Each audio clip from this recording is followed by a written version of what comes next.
The radical left has taken over the Democratic Party.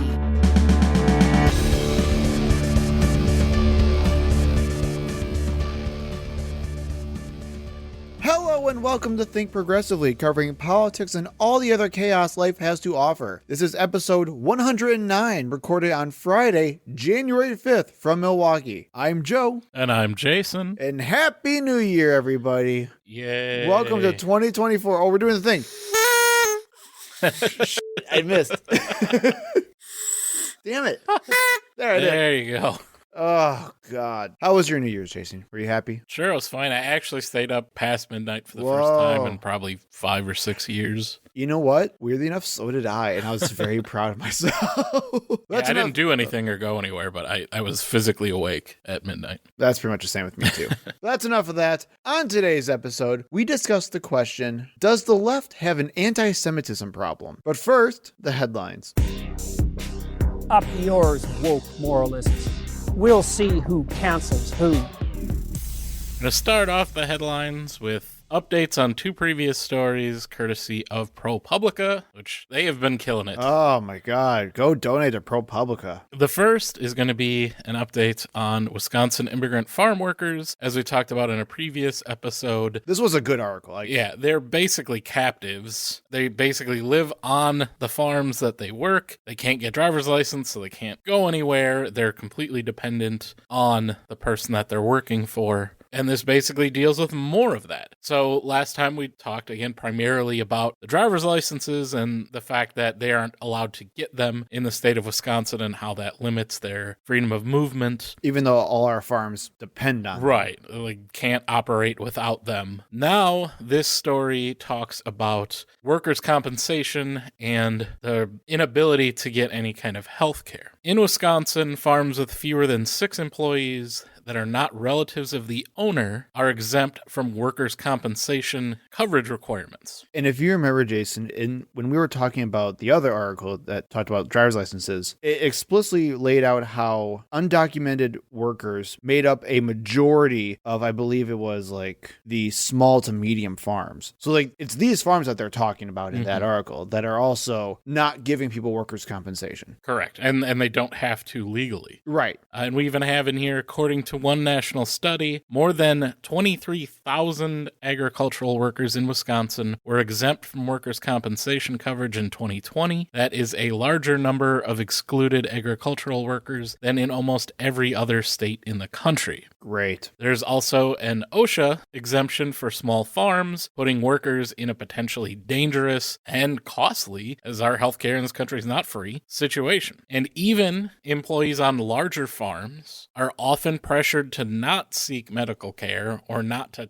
tell medical staff that they were injured on the job for fear of retribution, including, as we said, losing their employer-provided housing. So even if you are under the workers' compensation protection, most of the time they do not use it because of fear that they are going to be fired and forced to not only find a new job, but a new place to live as well. So again, it just goes to underscore the situation that migrant workers are in the state of Wisconsin. We are completely dependent on them to run all of these farms, including dairy farms. You have cows that are hundreds or even 1,000 pounds. You can easily get injured with no fault of your own in a split second. Nothing you can do about it. You get crushed, stepped on, whatever the case may be. Well, let's take an example from the article itself. This is from the ProPublica article. We'll link in the show notes. Take the case of Luis, a Nicaraguan man who works on a farm in south central Wisconsin that, according to state records, has workers' compensation coverage. He said that one morning in January, a cow kicked his hand. In that moment, I thought my hand was broken, he said. I didn't know what to do about the pain. Luis then told his manager, who then told him back, saying, "It's fine, keep working." And so he did.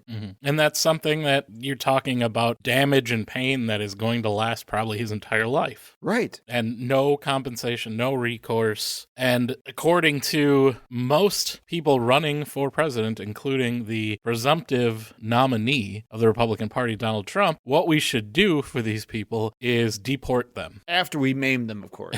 Right. Well, we have to use them for labor first. Oh, yeah, absolutely. And then they can get out. So not a good situation with the migrant farm workers in Wisconsin. Hopefully somebody can, maybe say something to the governor, maybe some lawmakers. If they happen to be in the Capitol, we can get some looks into this. Everyone's always for the farmers here, right? You cannot be anti-farm in the state of Wisconsin and be elected official. That'd be crazy. So let's actually do something for the people working on these farms in our state. I completely agree. The next update from ProPublica our good friend Clarence Thomas. Ongoing story, pretty much the story of the year last year. Basically a saint.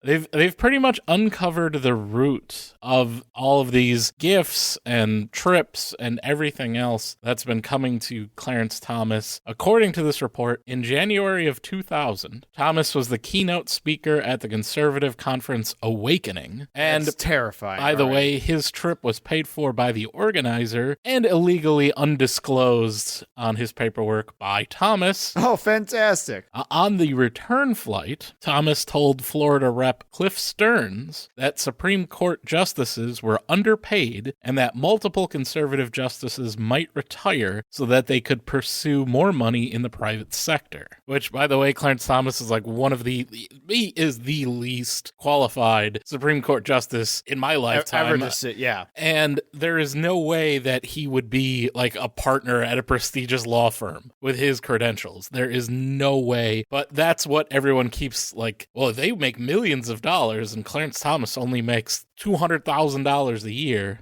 For the average person, it's like, give me a break. I wish I got paid that much. Or half as much. And that's coming, from our tax money. Yep. But this was a real concern in the Republican Party. It was widely believed that Antonin Scalia and Thomas were the justices in question, as they were the least wealthy. Most of the other justices came from wealthy families or were married to wealthy people. Thomas had, as we talked about, just taken in his nephew to raise as his own a few years prior and had just borrowed $267,000 from a friend. Your friend's always loaning you $250,000 to buy an RV the month before. He also had financed 98% of his $500,000 home in 1992, which was a year after he joined the court. So he is in considerable debt here. We're talking $750,000 20 years ago. Jesus. Shortly after these concerns became widely known in Washington circles, Thomas began magically receiving the lavish gifts from billionaires that we've previously talked about. His nephew's private education paid for at a cost estimated about $100,000 by Harlan Crow. His wife, Ginny Thomas, got a six-figure job at the Heritage Foundation. That RV loan was forgiven. That is a friend. And Thomas went on numerous extravagant vacations on private jets and yachts, violating federal disclosure laws by not reporting any of it in his disclosure paperwork.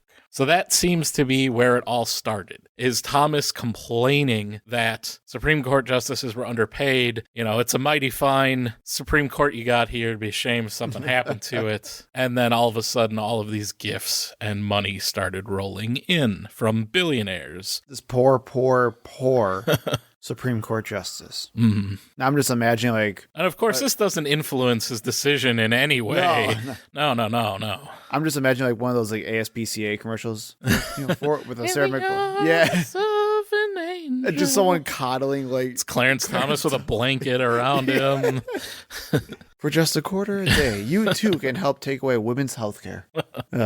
And even they talk further in the article. Definitely read it. Read anything ProPublica publishes about the Supreme Court is gold. But they talk about, Stearns, the rep in question, was promoting legislation. He wrote a letter back to Thomas citing this airplane ride and that he had told him that they were underpaid. So it's documented. It's public record. You can look it up. It's so blatant. This is where where all of this started. And then, Leo Lee and the Federalist Society basically took it upon themselves to start matching conservative billionaires with the Supreme Court justices and giving them the lifestyle that they wanted, that they felt that they deserved, and they were threatening to leave the Supreme Court if they didn't get it. But again, no way is this corruption. It doesn't influence their decision. Just because they're getting all this money from conservative billionaires doesn't mean that their decisions are in any way influenced to maybe err on the side of conservatism. That would be ridiculous. Balls and strikes, baby. Yep, Balls and strikes. Nothing but. He calls it as they sees it. And up next, Colorado Queen. Lauren Boebert has finally launched a new campaign to annoy conservatives as much as she annoys liberals. On Wednesday, the raunchy rep from Colorado announced that she'll be running in the state's 4th district instead of the 3rd district that she currently represents, and that she won by less than 600 votes. Now, many of you may be thinking, God, that seems crazy to run in a different district that you're already representing in. And the answer is yes. That's insane. And she doesn't live in the new district, but No. Colorado law, you do not have to live in the district that you represent. I'm going to be honest, man. I've never heard of carpet baking before when you already won the seat. Well, she's worried. She barely won. Less than 1% she won in 2022. Who's the current representative of the 4th district? Ken Buck. But he said he's not running for re-election due to the GOP embracing election conspiracies instead of actually passing legislation. So clearly he's too sane to be a current Republican representative. Honestly, and Boebert's been taking a lot of flack from Republicans, as you said. Yep. For this, I don't see why they should be applauding this decision. I see it as a positive for Republicans because they have a much better chance of holding her 3rd district seat without her running, because it does lean conservative, but she's so unpopular that she would never win again. Right. Especially after the Beetlejuice scandal. My goodness. So she has no chance where she is currently. They can get her out and put in a Republican that does have a chance. And even in the event that she wins the primary in the 4th district, which I don't think is that likely, but who knows, the 4th district heavily favors Republicans, with Ken Buck winning 61% to 37% in 2022. It's a much safer district. Well, what's even better is one of her primary opponents is the literal minority leader. Yeah, she's going to have a tough road. But obviously she feels that she has a better chance with the Republican base than she does in a general election. So she wants to be able to win the tough fight in the Republican base and then skate to the easy general victory because that district is so heavily favored to Republicans. What I will say in Republicans' defense of why they're upset about Lauren Boebert, though, is while, yes, like it is still January and you have time, the idea of trying to quickly find somebody with as much name recognition, good or bad, as Lauren Boebert to be in that district running for them is going to be a big challenge. That's them worried about their own seats or their own prospects. Yes. But in the larger picture for the Republican Party, this is a positive. Oh, yeah. They are going to need help to hold the House, and this does help them. Overall, I do not see how this is an issue for Republicans. If you're one of the Republicans that's trying to run in the 4th district, sure, you can be upset because it hurts you personally, but plus she'll probably jerk you off. I mean, it's all right. But you know who's not running in Colorado? Kind of. Kind of. Don't worry about that part. Just worry about the headline. We'll just do what all the other news outlets have been doing. Donald Trump removed from the ballot in Colorado and Maine. I'm sorry, Jason, that's the woke version of that. The real version is Democratic judges stole the election from Donald Trump in Colorado. Proof confirmed. Hashtag stop the steal. So the Colorado State Supreme Court overturned a federal court ruling and declared that Donald Trump did indeed participate in an insurrection, and due to subsection 3 of the 14th Amendment, which was meant to prevent Confederates from running for office after the Civil War, he is ineligible to appear on the primary ballot in Colorado. Now, I'm going to be honest, Jason. I really didn't think it was even going to get this far. Well, and the weird thing is, like, the federal court that originally had said that he should be on the ballot, they said that he did participate in the insurrection. They just said that since subsection 3 doesn't specifically mention the president, that's not what was intended. That the president is not a office. It's an officer. Right. Because it's supposed to be a military office. Even though many other ways all over the Constitution, the presidency is called an office, president's called an officer, like 20 some times. Right. But that was the argument, so the state Supreme Court just basically overturned that part of it. And then he's not on the ballot, but kind of. The Republican Party of Colorado has already appealed a decision to the U.S. Supreme Court. There's been a stay on the ruling, meaning that Trump will appear on the primary ballot unless either the case is not taken up by the U.S. Supreme Court or it is somehow upheld by the majority conservative Supreme Court, which I severely doubt. All they have to do is nothing, and he's on the ballot. Come on, Kavanaugh, let's go. And it's weird, like I said, conservative arguments against the ruling are really just focusing on that minutia of Section 3. It's the wording. That's all it is. Like, this was just for insurrectionists in the Civil War. Yeah. Trump was not a general in the Confederate Army. So it's fine that he tried to overthrow the government, which is weird. That's wild to me, to not just say he didn't do anything wrong and instead, well, if you look at it, it doesn't say president in the actual subsection that we're talking about. Did you see all of his primary opponents jump out to defend him immediately? Oh, sure. Vivek said that he wants to be removed from the ballot in Colorado if Trump's not there. They're not running against Trump. No. Which is a big problem for all of them. And we'll get to Nikki Haley more in a little bit. But also, Maine Secretary of State Shenna Bellows, who Trump tried to have her recuse herself because she's biased. She's a Democrat, folks. She ruled that Trump was ineligible to appear on the primary ballot in that state following a hearing on December 15th, although she just recently made the decision, which included lawyers representing Trump, even though now they're saying one of their objections to this ruling is that he was not allowed to represent himself. So that's weird. Perfect. And of course, the decision has been appealed to the Maine State Supreme Court. So again, he's still on the ballot there until the Supreme Court rules on it. Michigan and Minnesota courts ruled that only the Republican Party can decide who to place on their primary ballot, leaving the question still open for the general election. So they're basically saying that the state does not dictate who is on the party primary ballots. Those are completely managed by their own parties. So eligibility is not an issue. They can put whoever they want on there. They're not going to look at the eligibility question until it comes to the actual general election. So we'll see there. Again, once the U.S. Supreme Court rules, that will be the end of it. Right. Arizona and Rhode Island have thrown out cases due to insufficient standing. The California Lieutenant Governor Eleni Kanalakis. Sure. I looked this up when I first wrote these notes like a week and a half ago, and I forgot completely how to say that. She wrote a letter to the California Secretary of State, Shirley Weber, urging her to, quote, explore every legal option to remove Trump from the ballot, citing the Colorado case. Lawsuits have been filed in several other states, Alaska, Nevada, New Jersey, New Mexico, it's 30 some other states, Wisconsin's in there.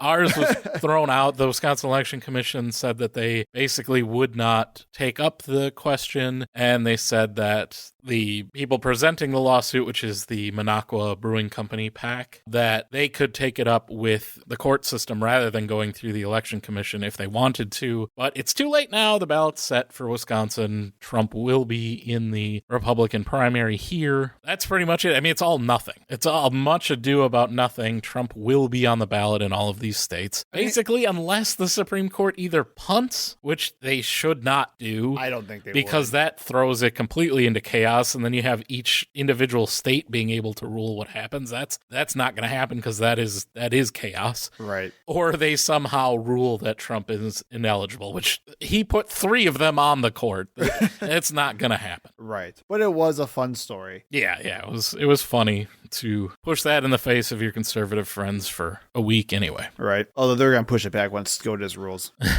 And also this opens up what the response is going to be from the Republican Party is to try to have Biden removed from ballots in every conservative state as well. So whatever. M&Ms will not be satisfied until every last cartoon character is deeply unappealing and totally androgynous. Until the moment you wouldn't want to have a drink with any one of them. That's the goal. When you're totally turned off, they've won. Boy ain't right. So for Foxed in the Head this week, this is a story that's not really a Fox in the Head story, if we're going to be honest. It's a mainstream candidate for the Republican nomination, not like a dumb talking head. And not even the dumb one in Vivek Ramaswamy. But what Nikki Haley says, to me, rises to that level. This is something I would expect like Dave Rubin or Michael Knowles to say. It's just that dumb. So start it off with some context. I'm sure you've all heard this story by now. Earlier this week, Nikki Haley, while in a town hall in Berlin, New Hampshire, was asked what the cause of the Civil War was. So let's listen to her response. Ready. Thank you, Ambassador. Thank you. Please, what was the cause of the United States Civil War?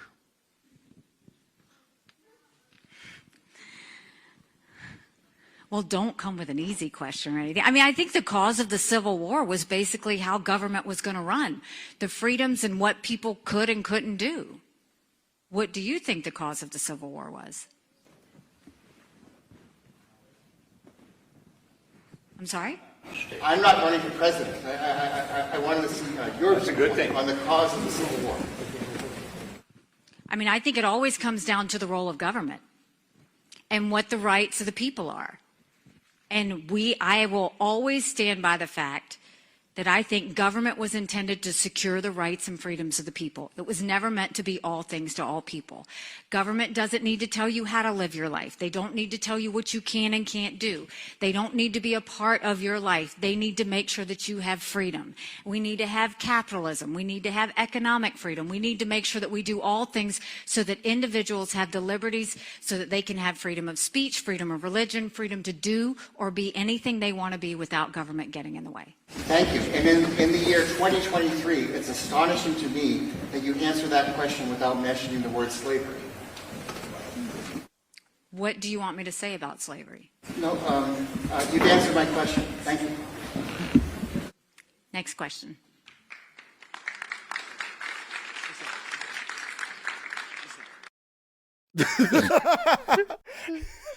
Oh, the awkward clapping. Oh, no, not the awkward clapping.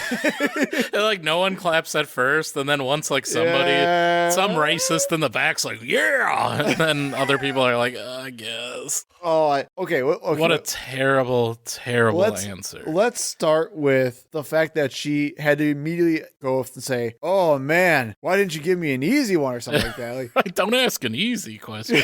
He asked you what the cause of the Civil War, which took place in 1860, was. And I'm going to be 100% honest. Do you need more time?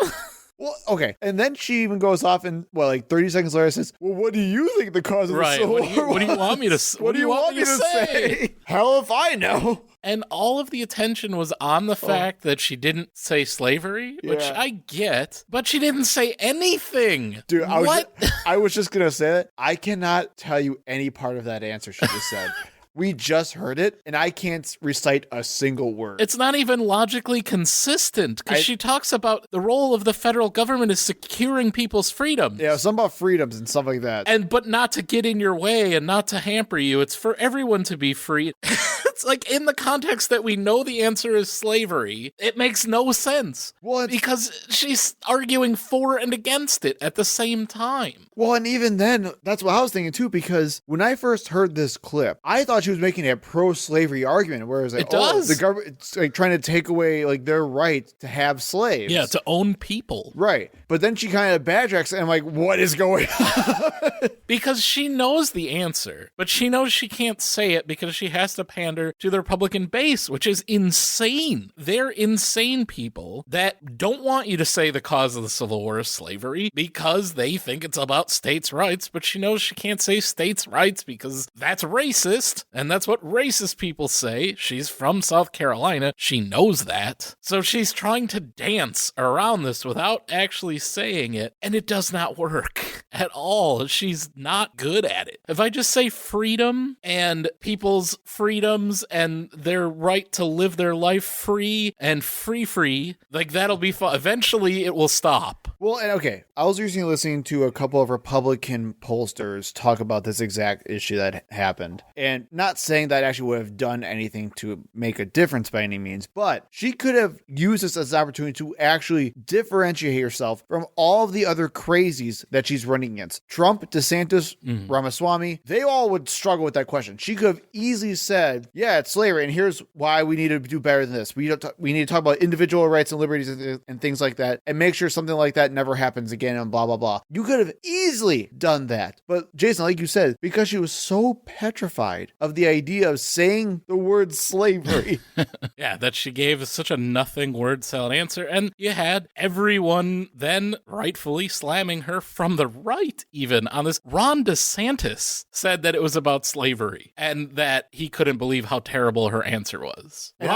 He's the governor of Florida. Well, and here's my thing, though, Jason, is I bet you any money Ron DeSantis said that because he saw the reaction to it. Right. If he was given that question, he would have reacted way worse. I agree with you. He would have said it's because Northerners were trying to trans these woke Southerners. Yeah, so kids. these woke Northerners trying to tell us Southerners what to do. Something about the mainstream media or something like that, too. So after she had a day to think about it and, I'm sure got a team together and pitched how to spin this. And after hearing all the criticism from both sides coming in, she prepared a response. Yes, she tried to clarify in her next town hall, which was in Lebanon, New Hampshire, the next day. So let's listen to that. Last night I was asked about the Civil War and what I think of the Civil War, what was the cause of the Civil War. Of course, the Civil War was about slavery. We know that. That's unquestioned, always the case. We know the Civil War was about slavery. But it was also more than that. It was about the freedoms of every individual. It was about the role of government. For 80 years, America had the decision and the moral question of whether slavery was a good thing and whether government, economically, culturally, any other reasons, had a role to play in that. By the grace of God, we did the right thing and slavery is no more. But the lessons of what that bigger issue with the Civil War are is that let's not forget what came out of that, which is government's role, individual liberties, freedom for every single person, freedom of speech, freedom of religion, freedom to do and be anything you want to be without anyone or government getting in your way. That should be the goal of what we always try and take away from that, right? Because we never want to return back to that place. But we always want to remember the lesson of what it means to be a free individual and that everyone deserves to be a free individual. Methinks the lady doth protest too much. And the answer that she gave, the question was, what was the cause of the Civil War? Not what lessons did we learn from the Civil War, which is where she's trying to spin the fact that she didn't talk about slavery. Of course, we knew it was about slavery. I didn't want to talk about slavery. I wanted to talk about the lessons we learned after. What? That wasn't the question at all. And why would you want to talk about that? Oh, my favorite part, though, of that clip was, and so we had to deal with that question of, is slavery a good thing? And what should the government do about it? And she paused to stare blankly out into the abyss. Oh God, what's the answer to this question? I don't remember. Well, we have to think about what came out of the Civil War, Joe. What came out of the Civil War? You know, freedom of speech, freedom of religion. Those came out of the Civil... Oh, wait. It says here that it came in the Bill of Rights, which was ratified in 1791, 70 years before the Civil War. 70. So it's almost like that wasn't part of it, and that her whole thing about we must never forget. The problem is Nikki seemingly forgot what happened in the Civil War. Oh. But fine. 2 strikes. She had a town hall, which we're not going to talk about the town halls. Sorry, I didn't watch either one of them. I know Ron DeSantis tried to not be crazy robot Ron DeSantis, but Nikki Haley had to take yet another swing at this whole what caused the Civil War question during her town hall last night in Iowa. So give her another shot. She's down 0-2. Yeah, keep swinging. Yeah, you got to clutch up a little bit. Just shorten your swing. Just try to make contact. What's that famous Gretzky quote? You miss all the 100% of the shots you don't take. I should have said slavery right off the bat. But if you grow up in South Carolina, literally in 2nd and 3rd grade, you learn about slavery. You grow up and you have, I had black friends growing up. It is a very talked about thing. We have a big history in South Carolina when it comes to, slavery, when it comes to all the things that happened with the Civil War, all of that. I was thinking past slavery and talking about the lesson that we would learn going forward. I shouldn't have done that. I should have said slavery. But in my mind, that's a given that everybody associates the Civil War with slavery. I feel like she's having her Marco Rubio moment. That's what she's having right now. What is going on? And what is wrong with her team? How can no one come up with a better way to try to say how she was trying to answer the question of what was the cause of the Civil War? Here's a great strategy to fix her whole problem, Jason. Shut the up. Just shut up. Don't mention it anymore. What are you doing? Stop it. Oh my God. And then I would have paid so much money to watch her consultants' faces as they heard her say, oh, and I have black friends. She said had. She doesn't have any currently, but when she was a kid. Oh, man. Man. And I was thinking beyond slavery because it's so obvious. We had a huge history of slavery in South Carolina. Don't you know about that? We learned about it in 2nd grade, Jason. When someone asks you, what is 2 + 2 equal, and you answer pretzel, it's not that you're dumb. It's obvious that the answer's 4. I'm thinking beyond 4. It's not that you're dumb. It's that you're Republican. So it's very clear, again, that she's still trying to hold on to this states' rights narrative, which is why she keeps talking about the role of government, right? The lost cause myth that is prevalent in the South. That the Confederacy was not fighting to merely maintain the institution of slavery, but instead fighting a noble cause against the overreach of a tyrannical federal government. That's what you'll hear over and over again from that side, and it is ridiculously wrong. It is 100% about slavery. If she wanted to be like the erudite, I was the UN ambassador, I was the governor of South Carolina, I know the Civil War back and forward, I understand the issue. She could say, it wasn't so much making slavery illegal right away, right? That's not what the Civil War was about. It was not the North trying to outlaw slavery outright. It was really about political and financial power. That the South was worried that with Abraham Lincoln, newly elected president, they actually seceded before he was even inaugurated, that he would not allow any new state to be a slave state. And that with the new non-slave states coming into the Union, as we were in a period of expansion, that the South would be outnumbered. Slave states would be outnumbered. And eventually there would be this gradual process of making slavery illegal. And that's what they were worried about. That's what the entire Civil War, that's what started. That was the real cause of the Civil War, was this fear that things were going to change and that the South would lose its power. If you wanted I'm going to go beyond the obvious answer, that's your answer. Not, it was about freedom from the government of telling you what to do. If you want to know, was it really about, and I'll give you a specific South Carolina answer to, was it about trying to stop the federal government from telling you what you could do, that it was about states' rights, states being able to decide for themselves. Let me read to you. It's going to be a little long, I'm sorry, but I'm going to read the first 5 paragraphs from the South Carolina Declaration of Succession, written in 1860. Again, the same state that Nikki Haley was the governor of. They have such a big history, right? Taught in 2nd grade. In the present case, that fact is established with certainty. We assert that 14 of the states have deliberately refused for years past to fulfill their constitutional obligations, and we refer to their own statutes for the proof. I did not consent to the accent. The Constitution of the United States, in its 4th article, provides as follows. No person held to service or labor in one state under the laws thereof, escaping into another, shall, in consequence of any law or regulation therein, be discharged from such service or labor, but shall be delivered up on claim of the party to whom such service or labor may be due. So they're talking about escaped slaves.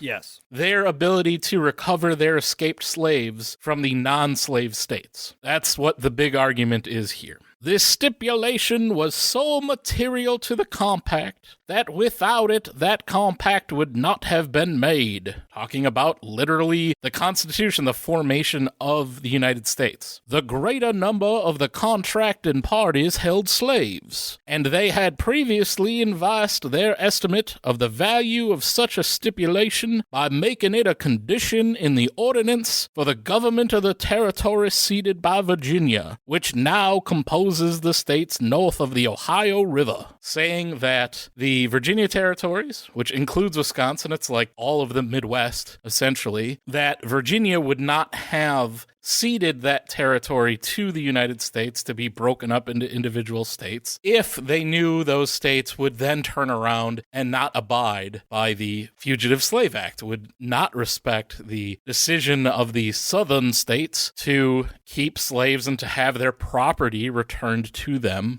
when it escaped. And by the way, it's kind of crazy. Virginia actually claimed the seabed of the Atlantic Ocean, and it wasn't decided until like the 1940s, which is kind of funny. So they just claimed everything.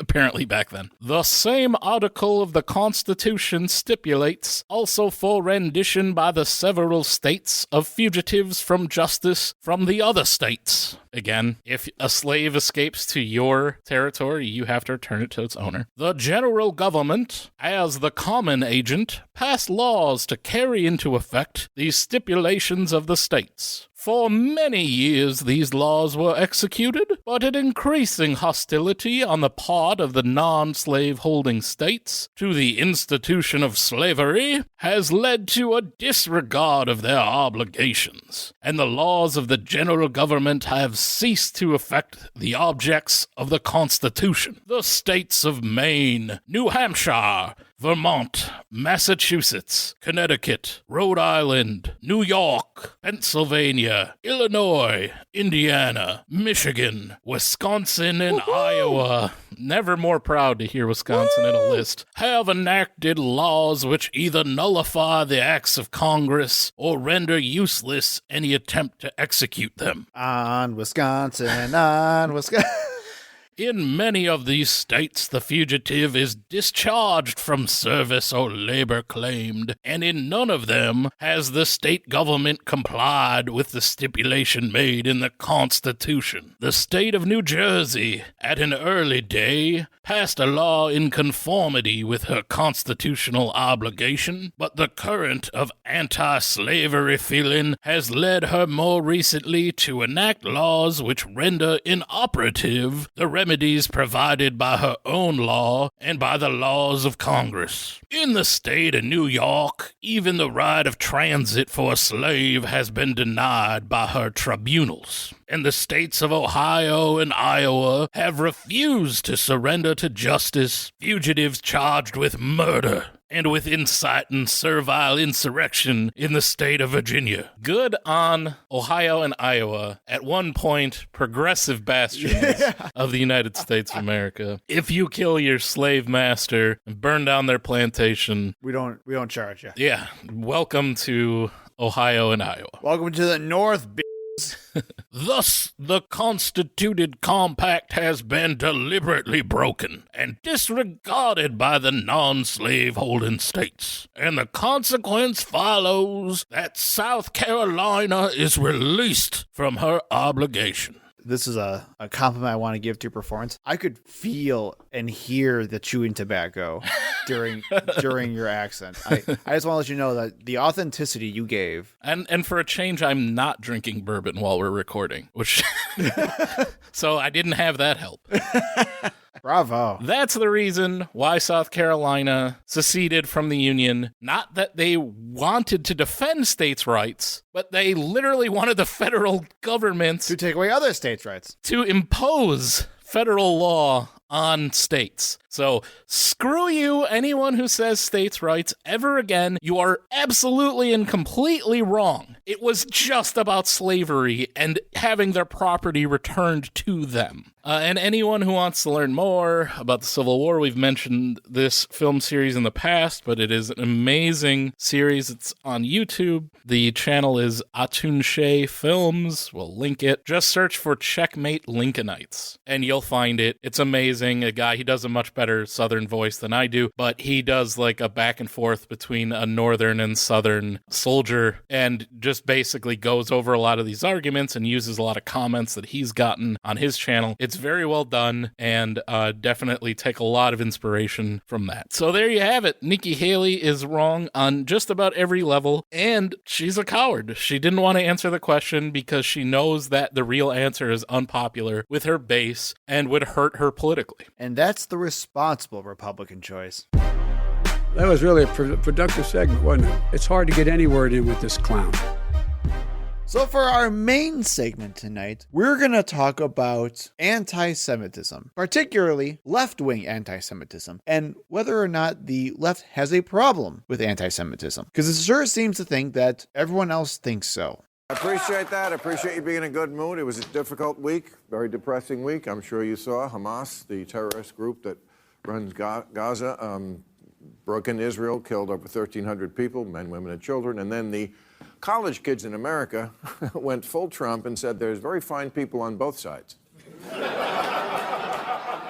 What is going on? 34 Harvard student association signed a letter that basically threw their lot in with the killers, but there was a backlash because some CEO said when these kids now go for a job, they're going to be blacklisted.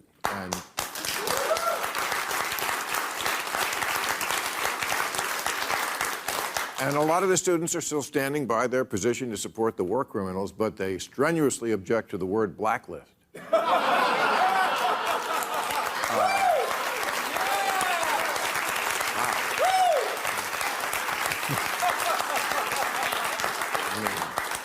It's always good when you can individually hear the one person in the audience laughing. Right. So that was Bill Maher, and he was just one of the many commentators who has expressed concern with left college campus liberals, whatever, who now have very anti-Semitic views and want to end all Jews everywhere. There's actually been a lot of ongoing discourse about anti-Semitism since the October 7th attack, where Hamas invaded Israel and killed, I think, up to, 1,300 now? I think that's what we said previously. Israeli citizens, kidnapped many others. We talked about before, really brutal, horrific stuff. And there has been tons of coverage about this. Articles have been published with headlines such as Democrats have an anti-Semitism problem. And I'm a proud Democrat. My party has an anti-Semitism problem. Chaos has ensued all over the country, specifically on college campuses, with many students protesting all over the place, and tensions between students have been increasing. And I want to at least mention this as first, Jason. I think you may agree with me as well. When we're talking about anti-Semitism right now, and we mentioned even, I think, in that same episode where we talked about the October 7th attack, there has been a rise in anti-Semitic tensions. There has been a rise in attacks and anti-Semitic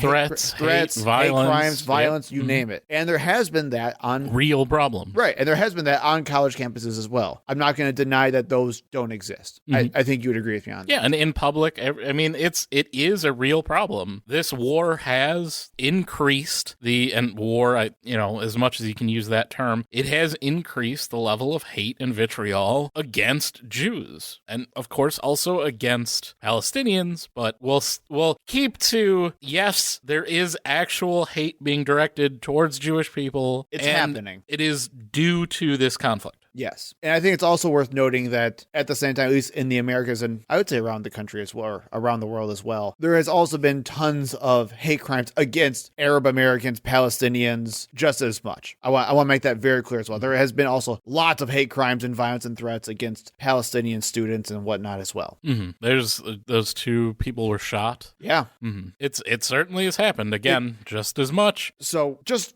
throwing that out there, we're living in a very tense time. And this is a very tense issue for a lot of people. But what we wanted to talk about was the actual claim of whether or not Democrats are as anti-Semitic as conservatives and Bill Maher claim. Mm-hmm. And really, I think this boils down to the question of, does criticism of the Jewish government equal anti-Semitism? Right? That's the actual question. Always, I think when you look at what we're going to show you, I think that's what you're going to find out. That's what it boils down to. Mm-hmm. So since we're talking about college campuses and everything like that, let's start there. You may have heard the insurmountable outrage over a couple of college presidents who have now resigned due to issues regarding anti-Semitism on their campuses. One of the biggest ones was University of Pennsylvania's president Liz McGill, who faced tons of scrutiny actually even well before this, but also during their UPenn's Palestine Rights Literature Festival, which drew tons of outrage from conservatives and donors all over the country. Even one donor, Mark Rowan, who's a super wealthy donor of UPenn, wrote an entire op-ed in the Wall Street Journal claiming that the festival, quote, gathered well-known anti-Semites and fomenters of hate and racism with calls of ethnic cleansing. Now, granted, witnesses at that event and even CNN's own investigative team, who sorted through tons of video footage from the event, found absolutely no evidence as such. In fact, much of what took place was dancing, poetry, reading literal Palestinian works from people who are living in those areas right now. There was political sessions that took place, and a lot of the critique came from outspoken academics who looked at the actual history of Israel and the subjugation of Palestinian people as an intellectual argument, which I think, Jason, you and I would both agree, you can definitely make. Yes, you can't talk about Palestinian life and culture without talking about their oppression and occupation by Israel. It's impossible. Right. However, that did not stop donors from pulling funding left and right over this outrage of what happened. Fast forward a little bit further to more anti-Semitic issues that rose, and UPenn's president, Liz McGill, was invited to speak in front of Congress, along with several other university presidents. And that's where things got real. Ms. McGill, at Penn, does calling for the genocide of Jews violate Penn's rules or code of conduct? Yes or no? If the speech turns into conduct, it can be harassment. Yes. I am asking specifically calling for the genocide of Jews. Does that constitute bullying or harassment? If it is directed and severe or pervasive, it is harassment. So the answer is yes. It is a context-dependent decision, Congresswoman. It's a context-dependent decision. That's your testimony today. Calling for the genocide of Jews is depending upon the context. That is not bullying or harassment. This is the easiest question to answer yes, Ms. McGill. So is your testimony that you will not answer yes? If it if the yes speech or becomes no? If the speech becomes conduct, it can be harassment. Yes. Conduct meaning committing the act of genocide? The speech is not harassment. This is unacceptable, Ms. McGill. I'm going to give you one more opportunity for the world to see your answer. Does calling for the genocide of Jews violate Penn's code of conduct when it comes to bullying and harassment? Yes or no? it can be harassment. The answer is yes. That clip blew up all over the country. Well, it's a terrible answer. Well, and we'll talk about that as well. And while Liz McGill tried to give actually a very Nikki Haley-esque response and an apology, who also clearly learned about anti-Semitism in the 2nd grade and has lots of Jewish friends. Well, and the thing is, you can tell that wasn't the gotcha question. Yes. It was Elise Stefanik. She was trying to set up for the gotcha question. Well, let's talk about that too. So she was trying to get the gotcha question of whether Intifada was considered calling for genocide, because that's what a lot of people, well, okay, for those who don't know, Intifada is like an Arabic term that's used for uprising and rebellion. Resistance.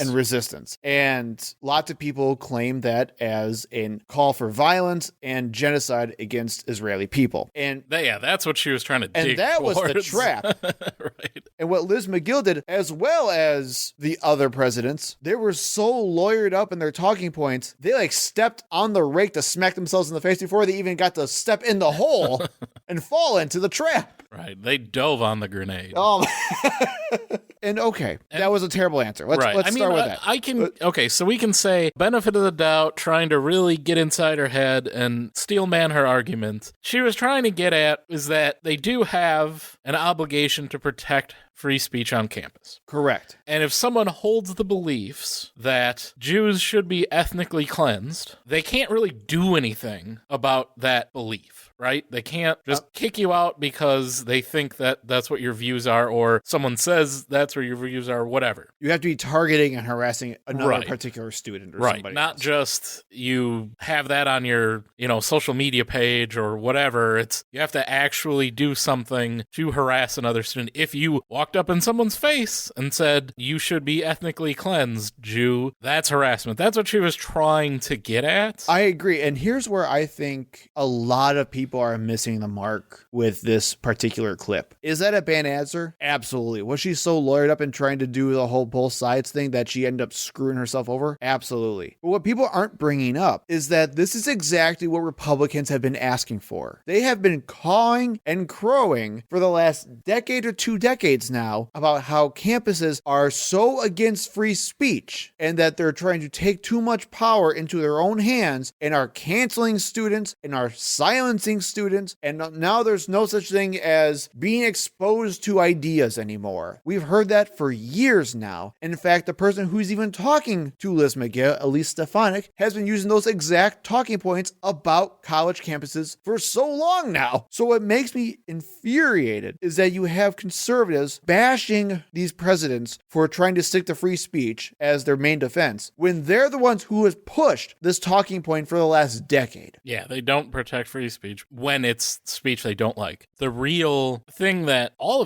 three, they're all three very smart people, presidents of prestigious universities. What they missed was more of the actual wording of the question. I feel like they missed. If someone says, if a student is calling for genocide, is that against your? Yes, because that is literal hate speech. That is illegal. Right. Not even just talk about what the code of conduct is on the campus. If you're calling for genocide, that's making terrorist threats and inciting violence. That's illegal. Correct. And then you can argue that whatever example that she was going to bring up next does not rise to a call for genocide, which is where everyone expected the fight to be, but they fell on their face before they got in the ring, which was the problem. Yep. However, Liz McGill was not the only victim of this whole campaign. Claudine Gay has now also recently resigned after a firestorm of criticism. The president of Harvard University. New president of Harvard University. She's only been there for 6 months. And she was also on that panel and was also grilled by Elise Stefanik for the exact same reason as she Liz did McGill. give a slightly better answer, but it was still pretty bad. Right. It was super lawyered up and not great. However, it's very important to note that Gay ultimately resigned because of a coordinated campaign built on outrage targeting her. And what I mean by that is she didn't just resign because of of anti-Semitic charges. Once that happened, and once that came to be, right-wing conservatives immediately latched onto anything they could find to try to get her fired. And there had always been this criticism of plagiarism around her previously. Correct. And one of our favorite recurring characters in these, we'll say what, conspiracies? I don't know what you want to call it. Coordinated campaigns? Chris Rufo. Mr. CRT. Mr. CRT was one of the main people behind Gay's resignation and behind orchestrating all of this national outrage behind plagiarism allegations. And Rufo even acknowledged in an interview with Politico, which we'll include in our show notes, that Gay's... Not plagiarism, we're citing our sources. Right. That Gay's resignation was the result of a coordinated and highly organized conservative campaign. Quote, it shows a successful strategy for the political right. He knows what he's doing, and he's not afraid to say it. And honestly, they don't care about plagiarism. They don't even care about anti-Semitism on college campuses. It's all about attacking people in these universities, the elites, that they don't like their ideology. Specifically, they're targeting anyone that they believe is promoting the new CRT boogeyman. We're past that now. Apparently. Now it's all DEI, diversity, equity, and inclusion. That is why Claudine Gay was specifically targeted, because she's promoted DEI on the Harvard campus. Well, everyone does. And that's what Christopher Rufo hates. And she's a woman of color. All three of these people, there was the MIT president as well, that were in front of these panel, were women. They are all being attacked by the conservative machine who thinks that they don't deserve their positions. No. And that's what this plagiarism attack is designed to pick on. That she didn't deserve to be hired. She is only there because she's a black woman. And we can prove it because look at all this plagiarism. Even though most of it, I had not read it all. It's like 447 examples. Some of them are probably legitimate and not great. Some of them are clearly where there were cited sources that were cut off from the examples given. There were some that are just like boilerplate legal language that's what you do. You don't create your own legal document. You copy somewhere else. Or they were just things that were incorrectly cited, just little tweaks. And I'm not an academic. I didn't go to college. High school is the highest of my academic achievements. I didn't really have to contend much with plagiarism as far as that level. So I don't know. And I know there's a lot of people defending this and saying it really depends on the actual academic discipline as far as what constitutes plagiarism. In some areas, it's much more loose and kind of part of it versus other areas it's not. And I don't know how to judge any of that. You've gone through much more schooling than I have, Joe. Well, and look, I'm right there with you. I really haven't looked too much into the actual plagiarism allegations themselves, and they could very well be credible. I'm okay with even saying that. What I just want to get past is that this was an orchestrated campaign to generate outrage. Yeah, this is someone basically feeding all of the work from Claudine Gay that they could find into one of these AI algorithms, not even AI, machine learning algorithms, and searching for matches anywhere, on the internet and any other databases that they can feed into it, and then just getting the results spit out with no context. And saying, here you go, here's all the proof. And so there's no way to really know unless you go through it all and check for the sources. And that's, that would take you a year, but that wasn't the point. The point was to put as much pressure on her and Harvard as they possibly can. It was just to make noise. Yep. And to make her quit. And it was successful. And that's the big thing is I know that even some of the reports, I think we even put in the show notes, even said a bunch of the allegations, like you said, were completely unsubstantiated. But by then it didn't matter because the headlines were already written. And there were probably some instances of legitimate plagiarism. Now, does that really matter? Does that mean she's not qualified? No. She was the president of another department in Harvard for years. She is qualified for her position, but they don't care. Again, they will never see her as qualified for that position because she is not a white man. Basically, yeah. Sorry, a white Christian heterosexual man. But it doesn't stop there. Many of you may actually remember that Representative Rashida Tlaib of Michigan was censured in October by the House for anti-Semitic comments. Do you remember this? Yes. Good. I believe we talked about this. I think we did too. Specifically, she was censured for making pro-Palestine remarks on X. Yep. And of course, she is Palestinian. She is Palestinian. She called for a ceasefire and peaceful resolution, but she was still censured by both Republicans and at least 20 Democrats for anti-Semitic marks. Why? Because she used the phrase, from the river to the sea. The exact tweet reads, "From the river to the sea is an aspirational call for freedom, human rights, and peaceful coexistence, not death, destruction, or hate. My work in advocacy is always centered in justice and dignity for all people, no matter faith or ethnicity." What a horrible anti-Semitic attack on all Jews. And that's the thing. Like, not only did Republicans lash out, because of course they do, because they hate Rashida Tlaib with it burning passion, lots of Democrats all came out against this. And let's be honest, most of them because they are being funded heavily by AIPAC, which is a Jewish political action committee. So they cannot be seen to let something like this go unquestioned or unchallenged. So what I wanted to talk a lot about was the exact phrase, "from the river to the sea, Palestine will be free." I think that's, Jason, where a lot of this discourse comes from. And I think, let's be real here, I think there is actual debate about this phrase. There is obviously people who are misrepresenting what's going on just because they're trying to just get any right. There are some out. Disingenuous people, and there are some people who literally use that phrase to mean from the river to the sea, we will eliminate all Jews. Right. Well, let's talk about that a little bit. So from the river to the sea, which has been flooding my Facebook feed lately, by the way, is a phrase that Hamas adopted as a rallying cry. Many see it as a call for a one-state solution, and a lot of others see that as basically the only way for Palestine and Israel to actually ever have a one-state solution is to give all the land back to Palestine, which means if Israel doesn't cede the land to Palestine, you must kill them for it. Which is exactly what Israel is trying to do right now. Basically, to yes. the Palestinians. Right. So I'm not going to deny that Hamas is using that as a rallying cry to kill all Israeli people. Mm-hmm. I think that's beyond argument. What I would say is the tons of liberals and progressives, and especially college students, they are not calling for the absolute eradication of Jewish people by saying this. Well, it's like intent matters, right? I mean, very clearly, Rashida Tlaib is not calling for the genocide of all Jews. No, because again, context matters. Right. And when you have like your random progressive or DSA person who's protesting for the freedom of Palestinian people, when you talk to any of them, and I have, they all talk about peaceful resolutions. Now, we can talk about whether or not some of those ideas are misguided. We can talk about whether those ideas actually push Hamas propaganda without them knowing it. Sure. But anti-Semitism is a huge stretch, man. I don't know. Am I crazy for that? Are we being biased?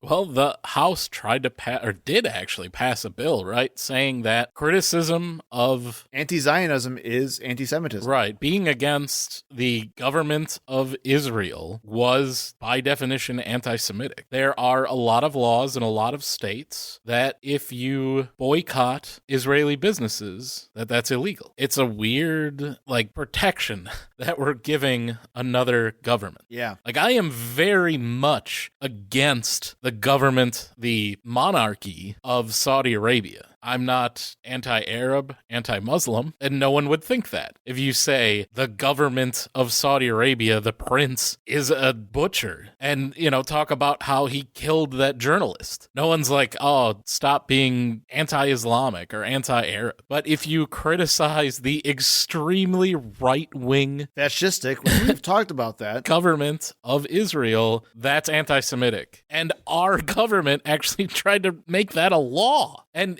it passed the House. And that's what this boils down to, is any criticism of the government of Israel, of their actions in this war, in this whatever you want to call it, occupation of Palestine. They are killing Palestinian civilians by the thousands. That any criticism of that is not just pro-peace, pro-humanity, it's somehow anti-Semitic and calling for the genocide of all Jews. And that's just insane. And it's not like this is even something new. We have been criticizing, and most of the left has been criticizing Israel's handling of Palestinians and the occupation and oppression of people, not only just in Gaza, which everyone focuses on, that's where Hamas is, but also the West Bank. So if the problem is just Hamas, and they just need to get rid of Hamas and it'll be fine, then what the hell has been going on in the West Bank? What's the problem there? Why are you displacing displacing and killing Palestinians in the West Bank. Well, exactly. And that's the whole point, too. And I wanted to ask as well, how big of a problem do you see, and it's usually younger people as well, refusing accountability for Hamas? There is that attitude, and I certainly have seen where they are conflating the justified desire to do absolutely anything against the brutal occupation of the Palestinians by Israel with, like, it's perfectly fine to and justifiable to then commit terrorist acts against innocent civilians that had nothing to do with your current oppression. Right. Well, because I think that's a big thing, too. I have several friends who refuse to condemn Hamas. There is recent polling out there that shows that 18 to 24-year-olds are far more likely to support Hamas between the two, although when you're kind of given a false dichotomy, you maybe have to pick one, and they may just say, well, screw it. They're the oppressed minority. They're going to go and say it's Hamas anyway. But I will say, and again, what's the difference between what the right cares about and what the left cares about, I think is kind of key to this whole thing here. We've talked before how right-wing conservatives will constantly just go and like pinpoint some stupid college student who will say something like, I refuse to condemn Hamas, I support Hamas, or whatever it is, right? And then like paint that as a picture of the entire Democratic left. And that's what conservative media is so good at. And while I completely agree that I think it's a problem, kind of like what we talked before, like with anti-Semitism on the left and on college campuses, it exists. It definitely exists. But the amount of people that are being portrayed as pro-Hamas is just insane. And I feel like it's much more of a moral panic than anything else. Does that make sense? Yeah. I don't advocate for or allow any justifications for the killing of any civilians. But at the end of the day, there is something to be said. Hamas and Palestinians are fighting a brutal occupation which has been killing hundreds of thousands of Palestinians for 60 years now. Yep. In the United States, we killed many British soldiers and citizens and overthrew the government because we didn't want to pay taxes. And that is celebrated. I get the retrospective approach, right? Like you're actually looking at what's going on and you can see where you may not even like big picture. Right. You may not support what's going on. You'd say, well, I get why this would happen and I can understand why this would happen. That doesn't mean you support it. That just shows that, oh, of course, if you have been slaughtering of people for so long, they're going to create rebellion groups against you. That's just a fact. Mm-hmm. The problem is, and what I really, really object to with Hamas and, you know, what we're talking about specifically on October 7th, that action was not meant to liberate the people of Palestine. It was just meant to cause so much shock and fear and hatred from Israel, which it did, that they would brutally and mercilessly attack Gaza, which they did. That was the entire point, to hopefully bring in, one, international attention, and two, the rest of the Arab world, but ultimately it's just leading to more of your people being killed. Right. Did you ever see like those, like, I don't know if it was Fox News or other conservative outlets that would go up to people and say, oh, do you support Hamas? And then we'll go through like, oh, that means you must support FGM or you must support the killing of homosexuals. Yeah. Well, I'm not for that. Oh, then why do you support Hamas then, you hypocrite lib? I don't know. It just seems very disingenuous. Like, again, you can be against all of those things and also be against the slaughter of the civilians. Right. And, like, yeah, I don't like Hamas. I don't think that they should exist as a government. I wish there would be a government that would work for a better solution and not like a terrorist organization. But we'd also wish that for the Israeli side. But I also want their government to be different and not be like oppressive. Like it's very clear that there are people on both sides that want to exterminate the other group and will basically settle for nothing else. Right. I completely agree with that. So then let me ask you this. Does the left have an anti-Semitism problem? No, because as we talked about... Bigot. That's what you are. You're a bigot. The criticism of the Israeli government and support of Palestinian civilians is not anti-Semitic. I hold both of those things, and I am not anti-Semitic at all. My fictional children can marry Jewish husbands and wives and so have best friends Jewish Jews, is what you're saying? Children, and I do not care. It doesn't matter to me at all. Now, if they were to move to the West Bank and try to settle there, okay, now I've got a problem. But the reason why you wanted to have this as a topic, though, was not just to talk about left-wing anti-Semitism. Because anti-Semitism comes there from is, somewhere. as we talked about, there is, and it's been throughout recorded history of mankind, organized, widespread anti-Semitism. The Jewish people were genocided and almost wiped out during World War II. And I would argue anti-Semitism, even still today, is by and far a right-wing problem than a left-wing problem. When you still have influential people who are talking about cultural Marxism and Marxism this, Marxism that, which derives directly from cultural Bolshevism or Jewish Bolshevism, when Nazis warned of Jews trying to take over the German society, and the conspiracy and conspiratorial thinking that comes along with those phrases. Mm-hmm. And that's where we get the Great Replacement from. Absolutely. And you have the most prominent conservative figures pushing that theory, like your Tucker Carlsons, your Jesse Waters, your Gutfelds. They're all pushing that because it drums up that latent racism and hatred. You even have presidential candidates hinting at stuff like that. So I want to kind of focus on a specific figure just because he's so blatantly anti-Semitic. It's you can't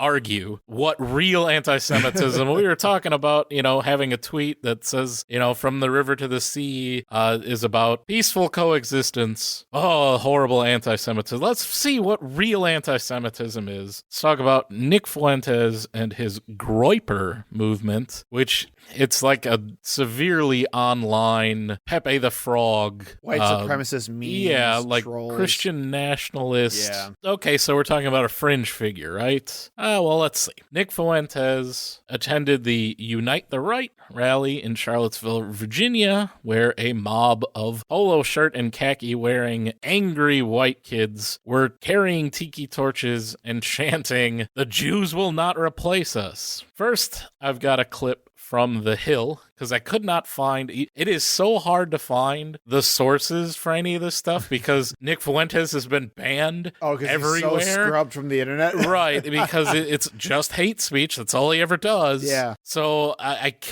have not been able to find primary sources on some of this stuff. So this comes from The Hill, but this is Nick Fuentes' America First. Oh, we've heard of that before, right? There's an America First caucus in the House of Representatives. Yeah, that's a progressive caucus, right? It is an extreme conservative caucus. It's, again, right-wing problem. But let's listen to what Nick Fuentes has to say. And more than anything, those people need to be, when we take power, they need to be given the death penalty. Straight up. And I'm far more concerned about that than I am about even non-white people or mass migration.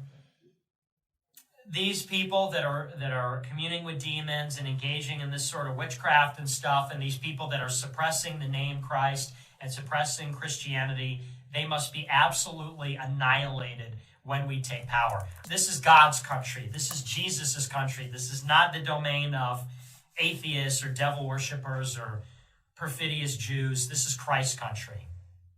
And in case you're like me and need to look that one up, perfidious means untrustworthy. That seems fine. literally calling for the extermination of the Jews, as well as the atheists. And yes, us too. Yeah, the magic. He does not like Wiccans, apparently. I also have a second clip from a speech that he gave near a CPAC conference after he was removed from the conference because of his hateful rhetoric. And at the end of the day, you know what else has got to go in a Christian society? Democracy? Well, that. It's not interactive. They're not, okay. This is a big one. This is a big one, okay? And this is going to be the controversial one, but this is the one, this is the only one that hates Jesus in the world. Not Hinduism, not Islam, not Buddhism. But the other thing that's got to go from the public life at the highest levels is this Talmudic Judaism.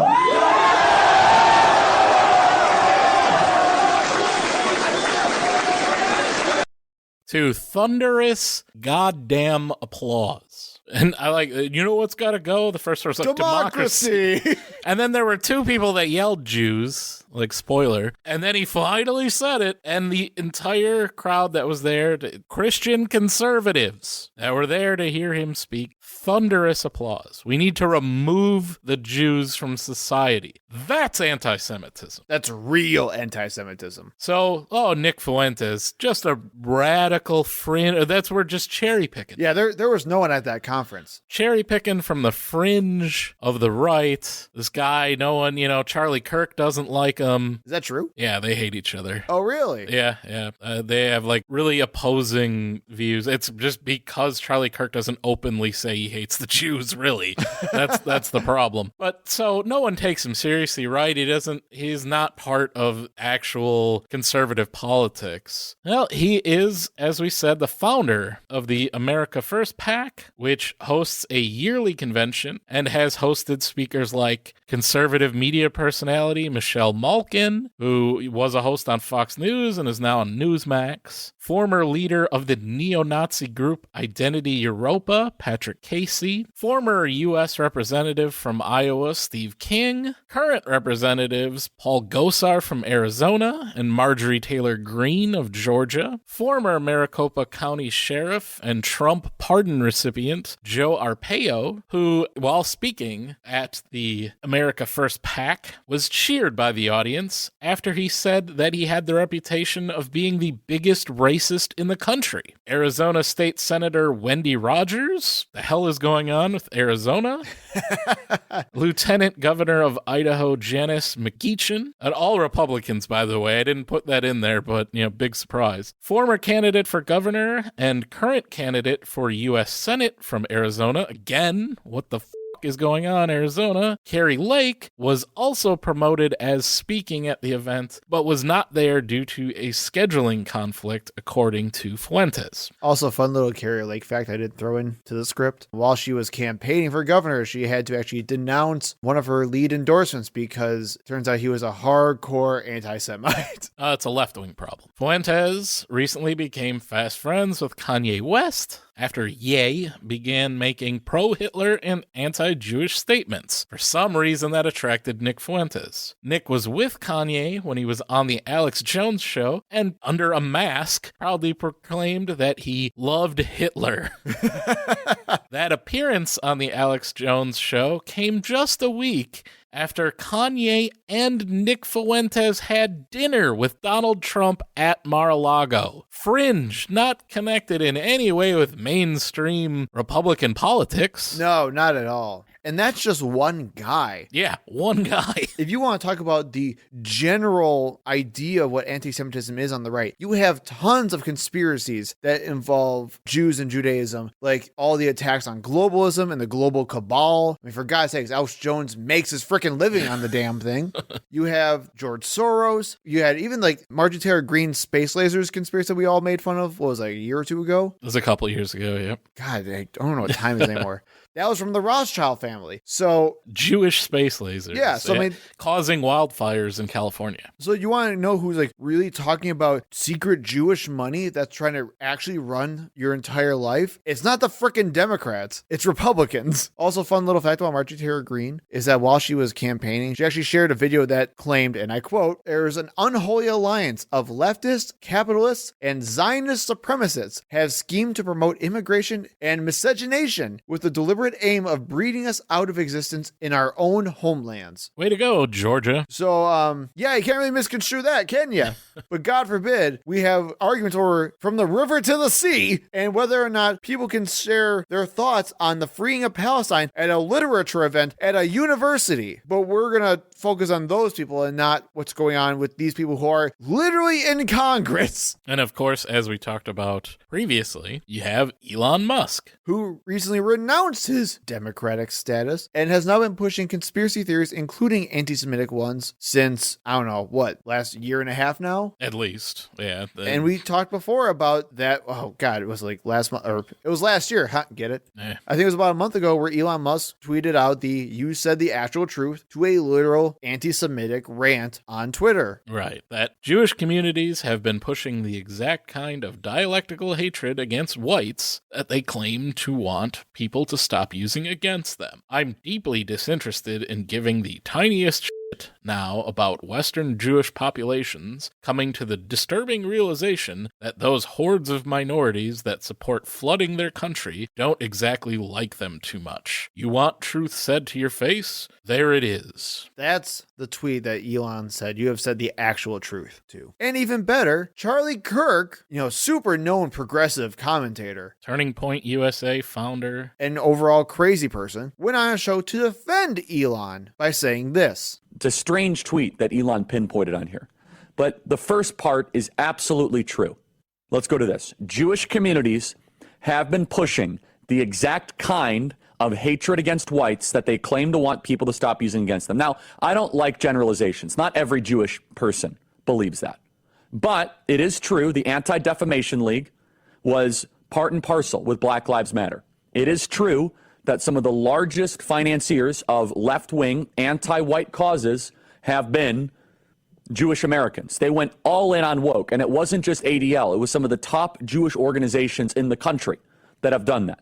So there you have it, Jason. He doesn't like generalizations, but it's true. But again, it's this, you don't see this amount of conspiracy about secret Jewish money on the left. You just don't. They're using all of that Jewish power and influence. Right. And again, I have to be clear here. We're not doing whataboutisms here, where it's like, oh, don't care about what, issues are happening on the left. What about the people on the right? I am more than happy to admit that there are issues that happened among liberal and left-leaning people. I'm okay to say that. I'm okay to call them out as we see it as well. We both said that already. But when you compare a bunch of stupid college kids to people who are backed by billionaires like Charlie Kirk and literal billionaires like Elon Musk who are pushing this shit, you have to agree that there is a disparity of what the strength of those platforms are. And if you don't, you're being disingenuous. And let's not forget, Elon Musk used his power after purchasing Twitter to reinstate the accounts of many racist and anti-Semites who were removed from the platform for promoting hate speech, including Kanye West and Nick Fuentes. After Nick Fuentes was unbanned specifically by the request of Elon Musk, he was then rebanned less than 24 hours later for posting a graph of media company executives highlighting which ones were Jewish with the title, "Who Controls Your Mind 2023, which only exists, we'll link it if you really want to look at it, on the Wayback Machine. Oh my God. I actually never seen this before. So all the red ones are Jews. See, there's this look at this little helpful legend at the bottom. Green equals white, blue equals non-white, non-Jewish, and red equals Jewish. Of course, it's red. So this is what Elon Musk wanted so badly. This is the speech that he cares so much about. Anti-Jewish hate speech. And before you even say, okay, those are just a couple of bad apples on the right. Those are just some crazy people that we don't want to deal with. But your typical conservative person is not anti-Semitic and is way less anti-Semitic than these crazy liberals are. Well, fun fact is that the evidence is against that as well. A study from 2022 shows that among young adults, this is why college campuses are so important right now, anti-Semitic attitudes were far more prevalent in those on the far right than those on the far left. And I'll include, it's an open access article. I highly recommend reading it. It's by Dr. Etan Hirsch, who's a very, very good political scientist. Here's the quote from the article. "We find overt anti-Semitic attitudes are rare on the left, but common on the right, particularly with young adults on the right. Even when primed with information that most U.S. Jews have favorable views toward Israel, a country disfavored by the ideological left, respondents on the left rarely support statements such as that Jews have too much power or should be boycotted." And that's what we've been saying this entire time. Where a lot of the criticism that the left gets, whether they're stupidly doing it or not, usually comes from a place where they are actively speaking out against the atrocities of the Israeli government. But if you want real anti-Semitism and real anti-Semitic conspiratorial thinking, you look to the right. And it's not just on college campuses. It's everywhere. It's in the House of Representatives. It could soon be in the White House again. So, does the left have an anti-Semitism problem? No. Certainly not systemically, but the right does. So don't take the bait and don't fall for the bullshit. Thank you for listening. We hope to see you in the next episode. You can find us on Facebook and Twitter at ThinkProPod. You can email us at thinkpropod@gmail.com. And remember, when in doubt, think progressively.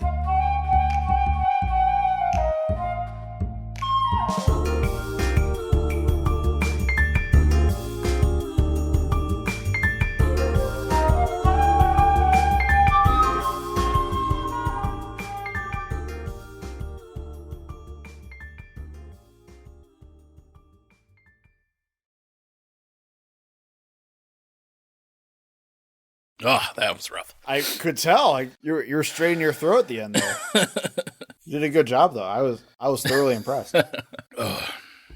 You really made me want to get some Southern fried chicken.